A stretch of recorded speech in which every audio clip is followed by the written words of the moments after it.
15 ოქტომბერი თეთრი ხელჯოხის საერთაშორისო დღეა, რაც მიზნად ისახავს საზოგადოებაში ცნობიერების ამაღლებას. ამ დღესთან დაკავშირებით 202 უსინათლოთა სკოლაში ღონისძიება გაიმართა. მონაწილეობდნენ კულტურის ცენტრთან არსებული ვაჟთა და ქალთა ფოლკლორული ანსამბლები. ღონისძიება საქართველოს უსინათლოთა კავშირის კულტურის ცენტრის ორგანიზებით ჩატარდა.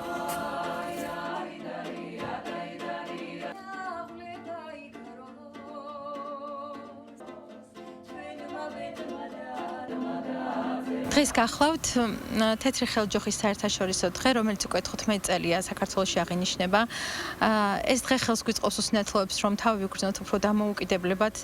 თვითონ თეთრი ხელჯოხიც ხომ ზუსტად იმის არის შექმნილი, რომ უსინათლოებისთვის გარემოსთან მისაწვდომობა გახდეს უფრო ადაპტირებული. 202 სკოლაში ჩავატარეთ ღონისძიება, რომელიც მიზნად ისახავდა ცნობადობის გაზრდას თეთრი ხელჯოხის საჭიროებასთან დაკავშირებით. ამავდროულად საქართველოს უსინათლოთა კავშირი უზრუნველყოფს თეთრი ხელჯოხის ინდივიდუალურ საჭიროებაზე მორგებული თეთრი ხელჯოხის მიწოდებას.